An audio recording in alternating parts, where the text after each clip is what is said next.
አሁን ከባዱ ላይ ነገር ላይ ደረሰን። አውዝ ቢላህ 100,000 ብር ጠይቆሻል። 100,000 ብር እኔንም ይሄው አልዋሽም። ሄቨንም የምታውቃት ልጅ ለእሷም ተጠይቃለች፣ ለእኔም ተጠይቄያለሁ። 100,000 ብር ማለት ነው። ነይ ግቢ ሄቨን አለች። ያው ጉዳዩን ስለማታውቅ ቪዲዮ ላይ ምንድን ነው ያሉት? እኛ ሰውን ስንድር 1 ሳንቲም አንወስድም ነው ያሉት አይደለ? ለምንድን ነው 100,000 ብር ነው የጠየቁት። ለኔንም ለብዙ ሰው ጠይቋሉ። አረብ ሀገር ላሉ ሴቶች በሙሉ ጠይቋል፣ ለብዙ ሰው ማለት ነው። ከዛ 100,000 ብር ሲጠይቁ ብር የተጠየቃችሁ ሁላችሁም እህቶቼ ኑ ዛሬ ተጠይቀናል፣ እኛም ተጠይቀናል የምትሉ በዚህ ጉዳይ ላይ ኑና መረጃ ካላችሁ ስጡኝ። ይሄ ነገር መቆም አለበት። ሀዩ ነይና ለአላህ ብለሽ መስክሪ። ሄቨን ግቢና ማለት ነው ለአላህ ብለሽ እኔ አላያትም ስሟን ስለቀየረች ነው። ስሟን ቀየረች ኢናያ በሚል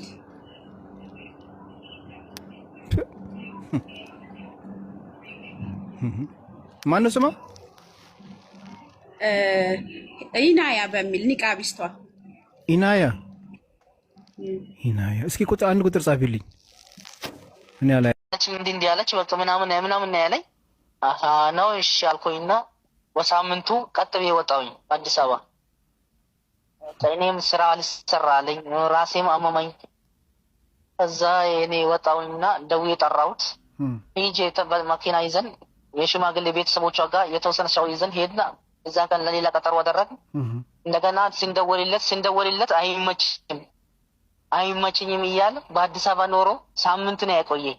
ሳምንት ሚዲያ ላይ ሲሰራብኝ ይመቸው ነበረ እና ጉዳይን ሊያይ ግን ሳምንት ተቆየ። በሳምንቱ እንደምንም አንዳንድ ኡስታዞች ደውሎ ወረዱበት። ሚዲያ ላይ ልናወጣ ትፈልጋለህ እንዴ? ሚዲያህን አትፈልገውም ብሎ ሲወርዱበት እሺ ብሎ መጣ። ሽማግሌ ሰበሰቡና በሽማግሌ እንድንፋታ አደረጉ። እንድንፋታ ካደረጉ በኋላ ሚዲያ ላይ አታውጣት እባክህ፣ አትውጡ፣ በቃ አላህ ነው ያመጣው። ይሄ ያጠፋባችሁ ይሄ ሀላል ሆም ነው ያጠፋው፣ ይሄ ድርጅት ነው ያጠፋው። ካጋባችሁ በኋላ ችግሩን ሂዶ ማየት ነበረበት ምናምን ብሎ እነሱን ወረዱበት ባላልሆም። ይሄን ካደረጉ በኋላ እንግዲህ ይሄን አክል የሆነ ሴት ናትና የሆነች ነገር ይደረግላት ተባለ። የሆነች ነገር አደረግን፣ ሰጣን። በቃ በሁለት ወር ምናምን የሆነ 15,000 ቆረጠ። 5,000 መህር ነበር፣ 5,000 ተጨመረ። አንድ ጓደኛዬ ደግሞ 5,000 ጨምር ያግዝልሃል ስለኝ ለኔ ታግዘኝ ለሷ ስጥ አልኩ። ከዛ የተሰጠኝ ማሽን ነበር፣ እሱንም ሰጣን። አልሐምዱሊላህ ይኸው ሂዶ ራሱን ያፋታው አላልሆም፣ ራሱ አፋታ። አንደኛው ሰደበኝ፣ አብሮ የሚያጠጣን ነበረው ቤቱን አሳድሮ ሆይ የሚል ነበረው መጀመሪያ ቪዲዮ የለቀቀው ሰውዬ። እሱ ሰደበኝ በቃ ምንጭ አርጎ ሰደበኝ። አሁን አቀናብር ያለው ሌላ ነገራቶችም ስላቀናበርኩኝ እለቅብሃለሁ፣ ስሜን ብታነሳ ክብርን የሚያነሳ ነገር እንደዚህ ያለ አቀናብርብሃለሁ፣ እለቅብሃለሁ። አንድ ነገር ትናገርና አለኝ ይልቀቀው፣ ችግር የለው ይሄው አውጥቼዋለሁ ወደ ሜዳ። አሁንም ቢሆን ልጆችን ለመመለስ የራሴን ሚዲያ ይጠቀማለሁ። ለሌላዎችም አላህ አፊያዬን ከሰጠኝ ወደ ሀገሬ ከተመለስኩኝ ኢንሻአላህ ለልጆቼ አፊያዬን አግኝቼ ለልጆቼ ከገባሁላቸው ኢንሻአላህ ልጆቻችን አይባል ወዲና ወዲ ገብቶ የማንንም ቤት አያሞቁ፣ የዝሙት ቤት አያሞቁ። ስልክ ተሰጥቶ አሁን እሷ ገብተህ ይፈልጋለሁ ቢለ ስትገባ እኮ ስንት ነው ጋጠ ወጥ እዛ ጋር ፎሎ የሚያረጋት። ካረጋት በኋላ በውስጥ የሚያናግረው ማን ነው? ወንጀልተኛው? አብዛኛው ሴቶቻችን ስደት ላይ ያሉ ሴቶቻችን ላይ ትኩረት የተደረገው ለዘረፋ በየሀገሩ ይሄዳሉ፣ ያገባሉ። እዛ ያገቡት ሰውዬ ይቀልድባቸዋል እንዴ ዳስ። እዚህ ለምሳሌ ዩሮፕ ምናምን ያለችዋን ሴት ብዙ ጊዜ ለመሸወድ ይከብዳል። ምክንያቱም ጀስት ሜክሰንስ የማያደርግ ነገር አለ። እኛ ዩሮፕ ላይ በጋብቻ ችግር የለም፣ ጀማ አለን። ጀማችን ነው የሚደረን። እኛ ጋር እኔ አሁን ያለሁበት ጀርመን ላይ እኔ ያለሁበት ጀማ አለን። ሁላችን ጀማ አግብተን እኔ በቃ ጀማው ስቀላቀል ጀማው ወዲያው ነው ይዳረኝ። ጀማው ሙቤ አልሐምዱሊላህ እንዲህ ወዲያው ጀማው ሰርጊን ደግሶ ምን ብሎ ሁሉ ይሄዳል። አልሐምዱሊላህ ለጀማ ነው። ገባችሁ? ልጅቷንም ቢሆን በዛ ቁጭ ጀማው ቁጭ ባለበት ነው ያነ እዚህ ይሄው ቁጭ ባል ምንድነው መስፈርትሽ? ምንድነው መስፈርት? ተነጋግረን ኦኬ አስብበት خلاص ጀማው ነው ይላል። በየሀገሩ ጀማ አለ። ጀማ ወሳኝ ነው። ጀማ እናቋቁም። እንደውም ከሌለ ሙቢ አሁን ጥሩ ሐሳብ አምጥታል። በየሀገሩ ጀማ አቋቁመን ይሄንን ነገር የሚመለከታቸው አሊሞች አሉ በየሀገሩ ላይ እነሱ ጋር እናምጠው፣ ይሄንን እናውርደው ወደታች። በሶሻል ሚዲያ ላይ ለፎሎወር ለምናምን እየተባለ ይሄ ቀልድ አይደለም። እስልምና ትዳር ላይ ያለውን አቋም ተጠንቅቀን ልናቅ ይገባናል። ይሄ ቀልድ አይደለም። ትዳር ቀልድ አይደለም። የቃቃ ጫወታ አይደለም። ስለዚህ እንጠንቀቅ። ወንድማችንም ከተሳሳተ አደብ ሊይዝ ይገባዋል። ከተሳሳተ ነው ያልኩት፣ ምክንያቱም እኔ ልፈርድ አልችልም። እስከ ሁሉም ነገው ይቀርባል። መረጃ አለ። መረጃ እንግዲህ እኔ ስራ ቦታ ነኝ ብዙ ሰዓት እናንተ ስትወያዩ ቅድም ራሱ በቀፉ እንዴት እንዳመመኝ እና ስራ ላይ ስለነበርኩኝ አሁን ከስራ ወጥቼ ነው እና ኢንሻአላህ ረብል ዓለሚን የሚለውን እንሰማለን። ለመፍረድም የሁለቱንም ሳይድ መስማት አስፈላጊ ስለሆነ ኢንሻአላህ ረብል ዓለሚን ተሰምቶ ነገራችን ላይ እዚህ ጋር ፎቶን አጥፉ የምትሉት ስለምናወራ እኔ ሁሌ የማወራበትን ጉዳይ አጀንዳ ላይ ከኋላ ያስቀምጬ ነው የማወራው።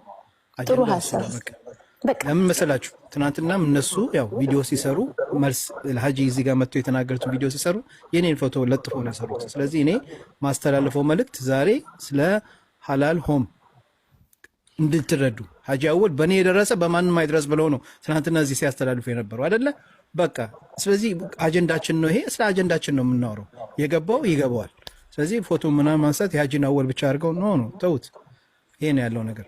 አይሆንም። እንደገና ደግሞ እኔ አሁን በራሱ ድምፅ 100,000 ብር ገንዘብ ይሄን ያላስገቡ ይሄን ለዚህ ለሰርግ ለአዳራሽ ይሄን ያስፈልጋል እያሉ 100,000 ብር በአሁን ሰዓት ላይ አስበሽዋል? ሳራ ምን ያህል እንደሆነ ስንጠይቀው ትላንትና እኔ በበኩሌ ጠይቄዋለሁ። ይሄን ነገር ተጠይቋል። ትላንትና ሲጠየቅ ምንም አይነት ገንዘብ አላስከፍልም፣ ምንም አይነት ጥቅም አልጠቀምም ብሎ ለኔ ለራሴ ትላንትና በኦንላይን ነው ጉዳይ ነበረ፣ አስቸኳይ ነበረ። እሺ መርሃባ። አሁን የሆነ አዳራሽ ተከራይተን የፕሮግራሙ ሀያትም ደሞዝ ልክ ያለው አለች። ሌላም ሰው ደግሞ እስከ 6 ቀን በኋላ ነው ደሞዝ የሚደርሰው አለ። የአዳራሽ ለጊዜው ብር ካለሽ እንድትተኩሽልን ብለን ነበር። 30 ሺህ ብር ካለሽ እንድትተኩሽልን መሳሪያ ነው እንደሚተኩሰው ኢና ሊላሂ ወኢና ኢለይሂ ራጂዑን እንድትተኩሽልን ኢላ ቢላሂ አልዓዚም። ኧረ በእናትህ እንዴት ልክልን ስሙ ብር ካለሽ ማለት ነው ከ6 ቀን በኋላ ይደርስልሻል አንቺ። ለዛ ነው አስቸኳይ ካለሽ ማለት ነው። ለማንኛውም እኛ ሌላም ቮይሶች አሉ ራሱ ገብቶ አሁን እንዳለ አቃሉ እንደሚሰማን ግን ራሴ እኔ ተዘጋጅቼ ብዙ መረጃ ደርሶኛል። በጽሁፍም ፊርማም ያለው ብዙ ነገር ደርሶኛል እና ይህን ጥያቄ የምንጠይቀው ይሆናል። ራሱን እዚህ ጋር ዛሬ መረጃ ነው የምንቀበለው። በቃ ሙቤ ቀጥሉበት። እኔ አፍበለኛ አቋረጥኩት። ቀጥሉበት። ማንኛውንም ሰው እሱም ብቻ አይደለም። አም ሶሪ ቱ ሴ ዚስ እሱም ብቻ አይደለም። በሚያም መንገድ በሴቶቻችን ላይ እየተቀለደ ነው ያለው። ያቺ ሴት ወጥታ መኪና ፈልጋለው ምናምን ፈልጋለው የምትለው ሙስሊም ለመሆኗ ማረጋገጫ የለንም። እኛ ላይ ሙድ ሊያዝብን አይገባም። ይሄ የኛ ንቀት ነው። በፍጹም እኔ መጥቶ አንድ ሰው እኔ መኪና ፈልጋለሁ ምናምን ካለኝ ከአሜሪካን ነው ከካናዳ ከምናምን እንፈልገው ካለኝ ሲጀመር እኔ አላወራትም። እንዲህ አይነትን ሴት ቻቴን የምጨርሰው በፕራይቬት ነው። እዚህ ፐብሊክ ላይ ስትመጣ እንዲህ አይነት ነገር የምትናገር ይሄ ንቀት ነው ለሙስሊም እህቶቻችን፣ ለኛ ለሴቶች ለባለትዳሮችም ሆነ ነገ እኔ ልጄ ታገባለች። ይሄ ንቀት ነው፣ ግፍ ማስቀመጥ ስለሆነ ማንኛውም ቲክቶከር ማቆም አለበት ብዬ ነው ማምነው። እኔ ፈለጋችሁ ሰዎች ወደዱኝ፣ ስትፈልጉ ጥሉኝ፣ አላህ ብቻ አይጥላኝ። ሐቅን ከመናገር እኔ ካለ ምክንያት ቲክቶክ ላይ ተጠርቻ አልመጣሁም። በጣም ረጅም ዓመት አውቀዋለሁ። እኔ ረጅም ዓመት ሶሻል ሚዲያ ላይ ሰርቻለሁ። ከ10 ምናምን ዓመት በላይ ሰርቻለሁ። ነገር ግን አቮይድ ያደረኩት ቲክቶክ ነበረ እና አሁን ግን ስመለስ ያየሁት ደስ ስላላለኝ ለአይኔም ለቀልቤም ለልቤም የነገርኩት ምንድነው እኔ ሙጃሂድ ነኝ። ሙጃሂድነቴ ምንድነው? ለማምንበት ነገር ላይ መታገል ብቻ ነው። ከመንግስትም ጋር ተታግለናልኛ አይደለም ከቲክቶከሮች ጋር። ማናት ሳራ አብዱል ልትሉ ትችላላችሁ። እኔ ማንም አይደለም፣ ግን ከመናገር ወደ ኋላ አልልም። ኢተቂላ አላህን እንፍራ። በዚህ በቲክቶክ የምታጋቡት ነገር የለም። ማጋባት ካለባችሁም ደግሞ በዑለማዎች የተደገፈ በአሊሞች የተደገፈ በጣም ብዙ አስተማሪዎች አሉን። ኢንሻአላህ ረብል ዓለሚን በዛ መንገድ መሄድ ይቻላል። አላህን እንፍራ። ኢተቂላ ነው የሚለው። እኔም ራሴን እንድፈራ ፈራሁት። እኔ ፈራሁት፣ ወላሂ ፈራሁት። እኔ አጋቢን ምናምን ሲሉኝ አሁን ሰሞኑን ራሱ ሳርቾ እንዴት ነው ምናምን ሲሉኝ እኔ ኖ ትቻለሁ፣ ሐሳቤን ቀይሬያለሁ ነው ያልኳቸው። ምክንያቱም የማላቀው ነገር ላይ ገብቼ እኔ መበላሸት አልፈልግም፣ ስራዬን ማበላሸት አልፈልግም። ውቤ የምታረገውን ስራ ቀጥል፣ ወላሂ ቀጥል። ላመንክበት ነገር ለምን ብቻህን አትቆምም? ለምን ብቻህን አትቆም? እንደኔ አይነት ለምሳሌ በሶሻል ሚዲያ አግብቶ የኖረ 12 ዓመት ኖር ያለው ከባለቤቴ ጋር ልጆች ወልደናል። ይህን ደጋግሜ እናገራለሁ። ግን ባክግራውንዱን በደንብ ቼክ አስደርጌ ነው ያገባሁት። ጀርመን ድረስ እያንዳንዱ ውሎውን፣ አካሄዱን፣ የት እንደሚሆን ምን እንደሚል አስንትን ብዬ ነው። ሌሎቹንም እህቶች ስንድር እያንዳንዱ ነገር ቼክ ተደርጎ ነው። እዚህ ጋር መጥቶ እንዲህ መፈልጋለሁ እንደዛ ፈልጋለሁ የለም። እንደገና ደግሞ ገንዘብ መጠየቅ ይተቅል። አላህን እንፍራ። በዚህ በእህቶች ገንዘብ በቃቸው። እስፔሻሊ አረብ ሀገር ላይ ያሉ እህቶች ወላሂ በስንት ነገር እንግቷቸው፣ በስንት ነገር ነው የምንጎዳቸው። ያአላህ በስንት ነገር አገር ቤት ቤተሰብ ገንዘብ ያስቀምጣሉ።